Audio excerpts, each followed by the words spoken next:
अशी जर भाजी बनवली तर एक भाकर कमी पडेल. भाकरीसोबत खा किंवा चपातीसोबत खा किंवा भातासोबत खा. खूप टेस्टी अशी ही शेवगा भाजी बनवलेली आहे. तर नमस्कार, मी रुपाली, माझ्या चॅनलवर सर्वांचे स्वागत आहे. तर व्हिडिओ कुठेही स्किप न करता शेवटपर्यंत पहा. आणि खूपच हेल्दी अशी शेवगा म्हणल्यानंतर सर्वांना माहिती खूप हेल्दी असतो आणि आपल्या आरोग्यासाठी खूप महत्त्वाचा, स्किनसाठी, हेअरसाठी, चांगलं आरोग्यासाठी खूप फायदेशीर असा हा शेवगा आहे. शेवगा भाजी बनवणार आहे मी. तर 2 शेंगा घेतल्या होत्या, कट करून घेते मी.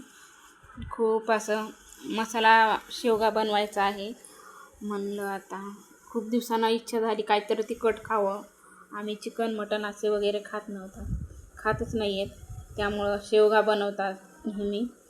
तर शेवगा बघा कसा बनवते मी ते नक्की शेवटपर्यंत पहा. तर मसाल्यासाठी मी कांदा, टोमॅटो आणि लसूण, अद्रक आणि हे खोबरं हे कट करून घेतलेलं आहे. आणि हे शेवगा मी असा उकडून घेते, म्हणजे पाण्यामध्ये अगोदरच कट करून घेतला, स्वच्छ धुवून घेतला, नंतर पाणी टाकून त्यात मीठ, हळद टाकून शेंगा उकडून घ्यायच्या. कारण शेंगा हे आपण असंच भाजीमध्ये टाकल्या तर त्यामध्ये मीठ जात नाही आहे आणि तेवढी भारी टेस्ट लागत नाही. त्यामुळं असे बनवायचं, अगोदर उकडायच्या मीठ टाकून, हळद टाकून आणि नंतर भाजी टाकायच्या फोडणीत.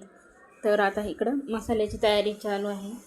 तर तेल टाकलं, कांदा टोमॅटो टाकला, लसूण अद्रक टाकून घेतलं आणि वेगळ्या पद्धतीची बनवायची. तर इथं 4 हे घेतलेत, काजू टाकून घेतले, ते पण भाजून घेते.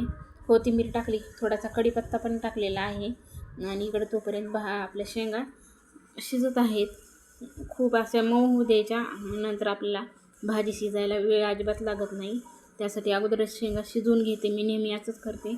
आणि हे पहा, फुटाणे पण टाकणार आहे आणि शेंगदाण्याचा वापर करणार नाही आहे मी. तर फुटाणे घेतलेत, काजू टाकलेले आहेत ऑलरेडी आपण. खूप छान अशी टेस्टी भाजी झाली होती, खूपच मस्त. तर आता त्याच कढईमध्ये आता तेल टाकून घेते. मी आज जरा जास्तच तेल वापरणार आहे भाजीला. आणि तेल टाकून घेते 1.5 पळी असं. आणि आपला मसाला वाटून झालेला आहे, छानपैकी पेस्ट तयार करून घेतलेली आहे मी.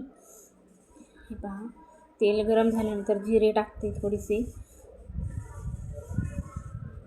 खूपच छान झाली होती. सर्वांना लहानापासून ते मोठ्यापर्यंत आवडीने खातात सर्वजण.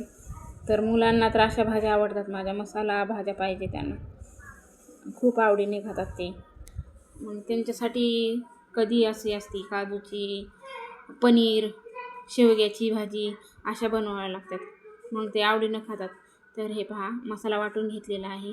आता त्या तेलामध्ये आपण मसाला टाकून घेऊ, परतून घेऊ. हे पहा, शेंगदाण्याचा वापर करायचा नाही, वेगळ्या पद्धतीनं जरा करते ट्राय. तर आता जिरे तडतडून हे झालेले आहेत. आता मसाला टाकून घेते ही पूर्ण असा तेल सुटलेलं आहे, तेल सुटूस तर असं शिजवून घेतलेलं आहे भाजून. आणि आता हे मसाला घरचाच मसाला आहे, काळा मसाला, लाल तिखट आणि हळद आणि थोडंसं मीठ थोडंसंच टाकले, कारण की आपण ऑलरेडी शेंगा शिजवताना साईडला त्यामध्ये हळद आणि मीठ टाकून शिजवत आहेत, त्यामुळं बेतानेच मीठ टाकून घेतलेलं आहे. आता हे पूर्ण हलवून घ्यायचं. आणि हे पहा, छान झाला होता असा सुगंध सुटतो ना असा मसाला बनवल्यानंतर घरभर. आणि हे पहा, मिक्सरच्या भांड्यामध्ये थोडंसं पाणी टाकून ते पण इसवून घेतलेलं, वेस्ट कशाला जाऊ द्यायचं. मग ते टाकून घेतले. नंतर आता आपल्याला शेंगा शिजवायला ठेवलेल्या आहेत ना, ते साईडला पातेल्यात, त्या टाकून घ्यायच्या. आणि अगोदर अशा शेंगा शिजवल्यानंतर खूप छान टेस्टी लागतात. तर अशी बनवते मी भाजी. तुम्ही कशी बनवता नक्की कमेंट करून सांगा. हे पहा, टाकून घेतल्या आणि थोडंसंच आता 2 मिनटंच शिजवून घ्यायचं, लगेच रेडी होती आपली भाजी. हे पहा, 2च मिनटं शिजवली, उकळू दिली, नंतर आपली भाजी रेडी झालेली आहे. हेल्दी अशी शेवगा भाजी, शेवगा मसाला. कसा वाटला व्हिडिओ? आवडला असेल तर नक्की लाईक करा, कमेंट करा. नवीन असाल तर चॅनलला प्लीज सबस्क्राईब करा. भेटू आता नंतर, बाय.